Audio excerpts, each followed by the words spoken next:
ল্যাপটপটা আমার বাবা মিলাই দিছে, আমার পিতা এটা মিলাই দিছে। এইরকম পিতা পাওয়া সম্ভব না, অনেক বড় বিষয়। উনি ছিল বিধায় এইভাবে শিখতে পারছি। আর আপনি যেভাবে শিখছেন এটা নিন্দার কিছু না, আপনি যেভাবে শিখছেন এটা নিন্দার কিছু না। আপনি যদি মনে করেন যে আপনি এইভাবে শিখছেন দেখে নিন্দা, না, এটা নিন্দা না, এটা নিন্দা না, এটা অনেক বড় অর্জন। সবাই পারে না, সবাই পারে না।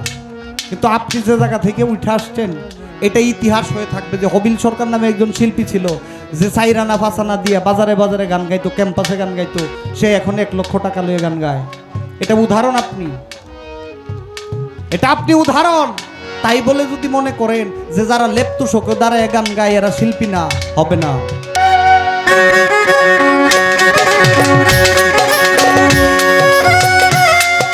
আমি গারলা গিয়া ভবে আইলাম তারে যদি পাইলাম না,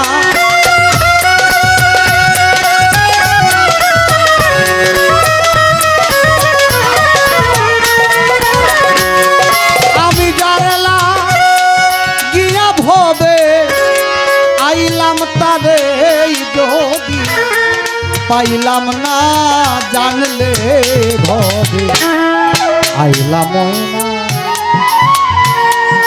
আসা যাওয়া কি যন্ত্রণা, ভবে আসা যাওয়া কি যন্ত্রণা, জানলে ভবে আইলাম না।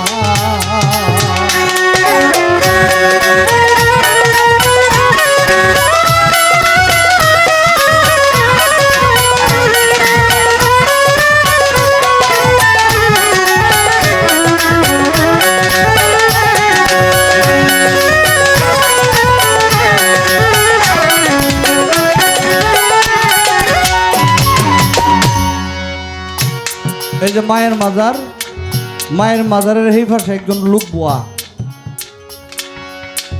একজন না কয়েকজন আছে, তার মধ্যে আমার বাবাও আছেন, যার মানে কি কম এটা সুদ করার মতো না। একজন ভালো গার্জিয়ান পাইছি, এটা চাইলেই সম্ভব না। এই তরিকত করতে যায় অনেক লাত্তিকতা ওনার জীবনে উনি খাইছেন, যে কারণে এই যে অলিদ ভাই সাক্ষী, যে কারণে একটা সময় সংসার চালাইতে যায় অনেক টানাপোড়া ছিল। আমার দাদি ছিল, উনি অনেক কাজ করছেন, কইরা ওই আমাদেরকে বড় করছেন। কারণ আব্বা ওই সময় পাগল হালে থাকে কায়রাবাড়িতে মজলিস কাসাবের কাছে। তখন অনেক অপমান অপদস্থ আমরাও হয়েছি। কিন্তু যখন মজলিস কাসাব বলল যে এবার তুই বাড়িতে যা, উনি নিজে গিয়ে বাড়িতে দিয়ে আসছেন। তখন থাইকাই মানে সংসারিতে মনোনিবেশ করলো ওনার পীরের যেহেতু হুকুম। আমিও আস্তে আস্তে একটু বড় হইতে লাগলাম, প্রাইমারিতে পড়ি। মাঝে মধ্যে এমন একটা সময় ছিল যখন আব্বার সাথে বাজারে দেখা হইলেও আমার সাথে কথা কইতো না, এমন একটা অবস্থা, কারণ পাগল হালে থাকে। ওনার পীরের কথায় বাড়িতে আসছে। আইসা আরো কিছু কর্ম আমি করছি আমার জীবনে, দর্জি কাজ শিখলাম, আরো কিছু কাজ ছিল এগুলো করছি। তো একটা সময় আব্বা বললেন যে তুই যদি গান বাজনাটা করতি তাইলে ভালো লাগতো। তার কারণ হইল আমার দাদা যিনি ছিলেন হাফিজউদ্দিন ফকির সাহেব, উনিও কিছু গান টান করতো। উনি জালাউদ্দিন খাঁ সাহেব ওনার দেখা উনি পেয়েছেন, ওনার মঞ্চে জালাউদ্দিন খাঁ সাহেবের মতো শিল্পীদের মঞ্চে উনি ছিলেন। আমার আব্বা ওনার মুর্শিদ কেবলার খানকায় হাতে তালি দিয়ে গাইতো। আমারে কইলেন তুই গান করলে আমি খুশি, এবং নিজে চলতে পারে না, সুদে টাকাই না আমারে দিছে। যখন যা লাগে, যেভাবে যা লাগে সেইভাবে যেন আমি আমার গানের পিছনে ব্যয় করতে পারি। এরকম পিতা কি চাইলেই সম্ভব পাওয়া? এটা আমার ভাগ্য ভালো ছিল বিধায় পাইছি, যে কারণে এখন রাজার হালে গান এখনো গাইতেছি, ভবিষ্যতেও গাবো। কারণ রাজার হালে কেমনে গাইতেছি, লেপ্ত শোকটা আমার বাবা মিলাই দিছে, আমার পিতা এটা মিলাই দিছে। এইরকম পিতা পাওয়া সম্ভব না, অনেক বড় বিষয়। উনি ছিল বিধায় এইভাবে শিখতে পারছি। আর আপনি যেভাবে শিখছেন এটা নিন্দার কিছু না, আপনি যেভাবে শিখছেন এটা নিন্দার কিছু না। আপনি যদি মনে করেন যে আপনি এইভাবে শিখছেন দেখে নিন্দা, না, এটা নিন্দা না, এটা নিন্দা না, এটা অনেক বড় অর্জন। সবাই পারে না, সবাই পারে না, কিন্তু আপনি যে জায়গা থেকে উঠে আসছেন এটা ইতিহাস হয়ে থাকবে যে হবিল সরকার নামে একজন শিল্পী ছিল, যে সাইরানা ফাসানা দিয়ে বাজারে বাজারে গান গাইতো, ক্যাম্পাসে গান গাইতো, সে এখন 1 লক্ষ টাকা লয়ে গান গায়। এটা উদাহরণ, এটা আপনি উদাহরণ। তাই বলে যদি মনে করেন যে যারা লেপ্তুশোক দ্বারা গান গায় এরা শিল্পী না, হবে না, হবে না। আপনি এত কষ্ট করছেন দেখিয়া যদি আপনি এই ভাবেন সবাইরে মাফেন, হবে না। কারণ আপনি যখন গানে গেছেন তখন এটা লেপ্তুশোক আছেন না, ওই বাপে সবাইরে মারতেন না, এক পাল্লায় সবাইরে উঠাবেন না। আপনার এতটা পাওয়ার এখন পর্যন্ত কেউ দেয় নাই যে সবাইরে এক পাল্লায় মারতেন না। এই পাল্লার এই ওজনটা এখনো দেওয়ার মতো আপনার ক্ষমতা হয় নাই। দোয়া করি আল্লাহ পাক আপনাদের দিক।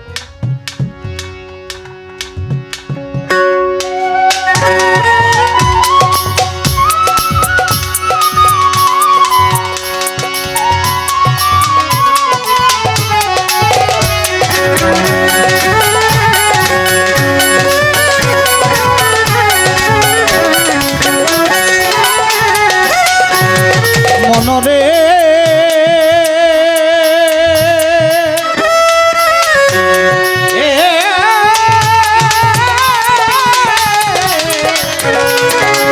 মনরে হায় রে মাখাল ফল দেখিতে ভালো, উপর লাল তার ভিতর কালো, আগে জানতাম না।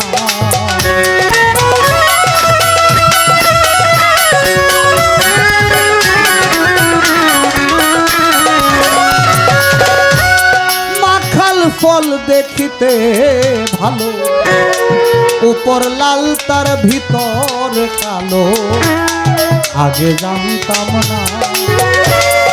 ওরে না যা নিয়া মাখাল খাইয়া বিষের জ্বালা বাছি না।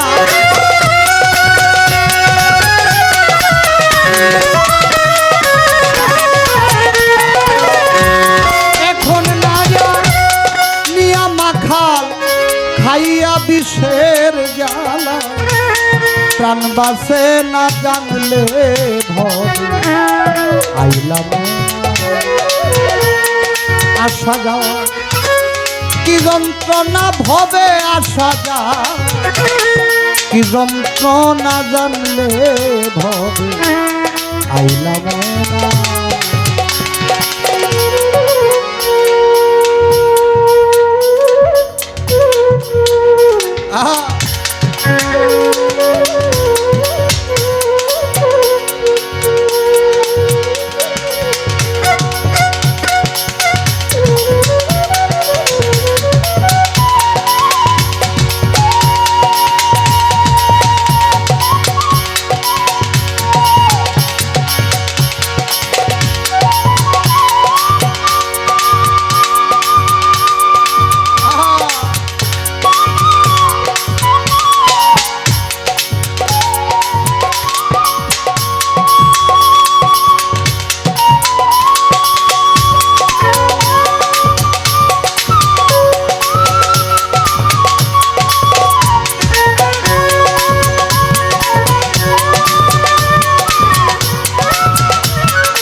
মনরে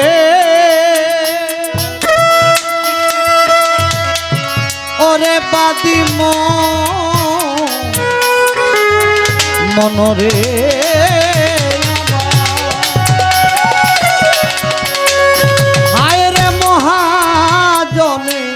পুঁজি লইয়া আইলাম ষোলো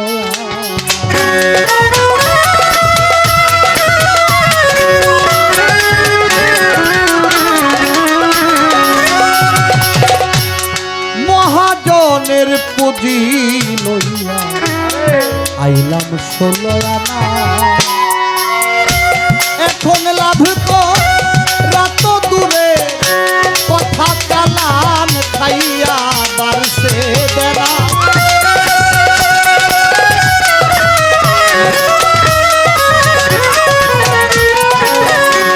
এখন লাভ তো রাত দূরে কথা চালান খাইয়া বারসে দে না জানলে হবে আইলাম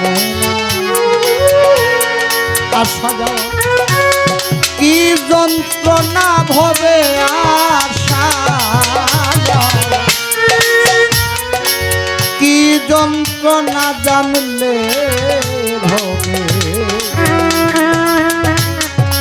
আইলাম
মনরে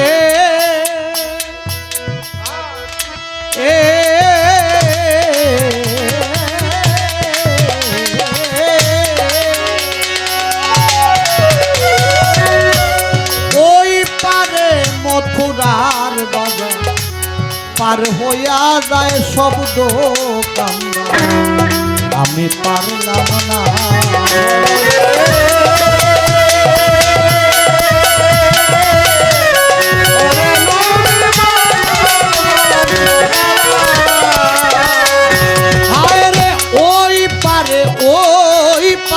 মথুরার বাজার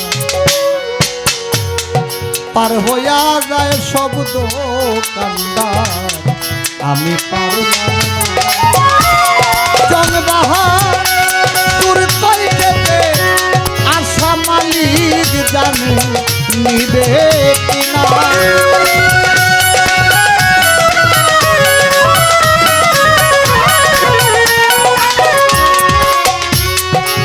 বাহাদুর কয় যেতে আসা মালিক জানে নিবে কিনা কারণ ওই যে 16 আনা যা ছিল সব তো শেষ এখন একমাত্র মালিক ভরসা উদাহরণস্বরূপ একটা বিষয় একটু বলি যেহেতু বাউলিয়ানার কথাটা আবার উইটা আসছে আজকে নিয়ে হবিল সরকার সাহেব 2-3 দিন বলছে এই বাউলিয়ানার কথা মঞ্চে যাই হোক ওনার মাধ্যমে হইলেও তো উঠে আসে আলহামদুলিল্লাহ কারণ 3 বছর আগে বাউলিয়ানা করে আসছি এখনো যে এই জিনিসটা তাজা আছে ওনার মাধ্যমে হাজার শুকর মালিয়ার দরবারে আলহামদুলিল্লাহ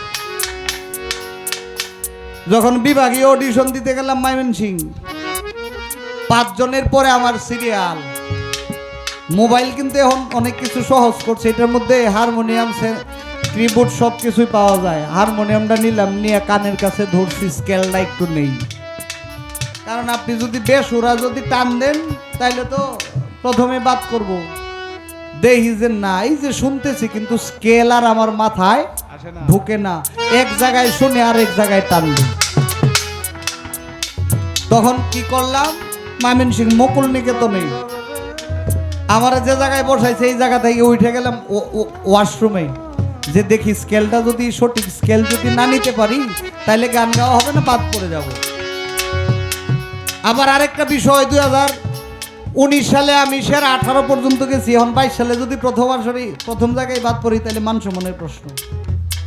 গেলাম, স্কেল মাথায় ঢুকে না, তখন ওয়াশরুম থেকে বাইরে হইতেছি আর কইতেছি যে সৈয়দ শাহনুর চিশতি রহমতুল্লাহ আলাইহ, ভাগ্য শাহ, রমজান শাহ, খালেক শাহ, মুজাফর শাহ, মজলিস শাহ সুলতান, ওলি আল্লাহ যদি সত্য হয়, যদি তারা আল্লাহর বন্ধু হয়, তাদের নামের দোহাই দিয়ে আমি আমার অডিশনে ঢুকতেছি, যদি আমি হাইরে যাই তাহলে তাদের বদনাম হবে। যখন তাদের নামটা বিক্রি করলাম, আল্লাহর কাছে চাইলাম যেন তাদের মান আল্লাহ রক্ষা করে। কেননা আল্লাহ বলছে, যারা আমার অলির সাথে, আমার বন্ধুর সাথে দুশ্মনী করে তারা আমার সাথেই দুশ্মনী করে, আর যারা আমার অলি আল্লাহকে ভালোবাসে তারা আমাকে ভালোবাসে, তাই না? যখন তাদের নামের দোহাই দিলাম, দিয়া ভিতরে ঢুকলাম, ভিতরে ঢুকে যখন গানে টান দিলাম, আল্লাহর রহমতে ওলি আল্লাহদের উসিলায় যে জায়গায় গাওয়ার কথা সেই জায়গায় গাইলাম। অথচ আগে কিন্তু স্কেলেই পাই না। যিনি বিচারক হিসেবে ছিল তিনি আমার হাত দেখায়, দেহ বাবা হাতের পশমগুলো দাঁড়ায় গেছে, এখনো চাইলে দেখতে পারেন, ভিডিওগুলো ইউটিউবে আছে। তাই ওলি আল্লাহদের দোহাই দিলে অনেক কিছু সম্ভব, তাই না? আর ওলি আল্লাহর দয়া দৃষ্টি যদি থাকে, আরেকটা কথা কই, ওলি আল্লাহর দয়া দৃষ্টি যদি থাকে তাহলে ভাগ্য শাহ রহমতুল্লাহ আলাইহ একদিক দিয়ে আর সারা বিশ্ব একদিক দিয়ে। হ্যাঁ, ভাগ্য শাহ রহমতুল্লাহ আলাইহ একদিক দিয়ে আর সারা বিশ্ব একদিক দিয়ে, যেটা ইচ্ছা করো। আমি ওলি আল্লাহর দয়া দৃষ্টি চাই, আর কিছুর ধার আমি ধারি না, আমি আর কিছুর ধার ধারি না। আমার বাপের হুকুম পালন হয়ে গেছে, এতে আমি সন্তুষ্ট, আর কিছু আমার লাগবে না, দরকার নাই। এটা বাদ দিলাম, বাইকার বা আডু বাঙ্গা দো, এটা বাদ। আমি গানের আগে খাই না, গান ওই যে গানের আগে খাই, গান খইরা বাড়িতে যায় পরে খাই না। আমি গানের আগে খাওয়া দাওয়া করি, তারপরে গান গাই, আর গান করে যায় বাড়িতে খাওয়া দাওয়া করবো, এরকম দরকার আমার নেই। আমার কথা ছিল বাবা মার হুকুম পালন করা, এ পর্যন্তই। ওলি আল্লাহর দয়া চাই, ওই যে আগে বলছিলাম না, দোয়া করবেন যেন একজন ভালো মানুষ হইতে পারি, ভালো শিল্পী না।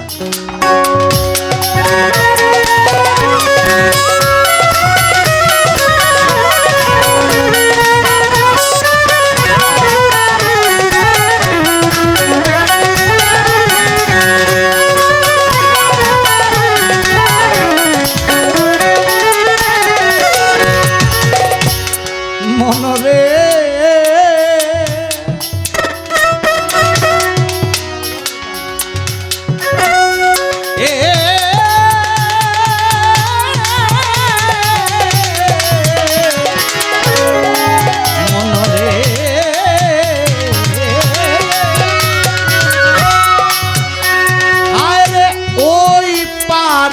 মথুরা বাজার পার হইয়া যায় শব্দ কান্দা, আমি পারলাম না বাহার দূর কই যেতে, আশা মালিক জানে নিবে কিনা।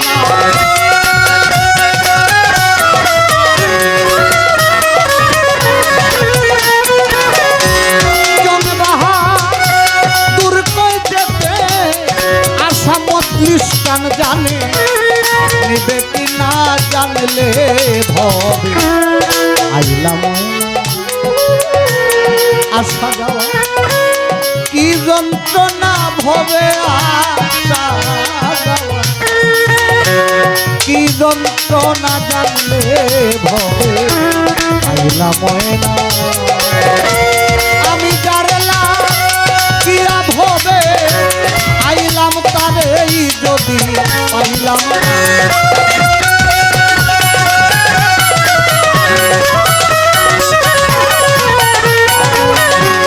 আমি জানলাম কিয়া ভবে আইলাম, তারে যদি পাইলাম না, জানলে ভবে আইলাম না।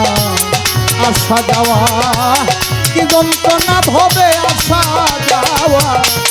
কি যন্ত্রণা জানলে ভবে আইলাম ময়না, আমি জানলে ভবে আইলাম ময়না, আমি জানলে ভবে আইলাম ময়না।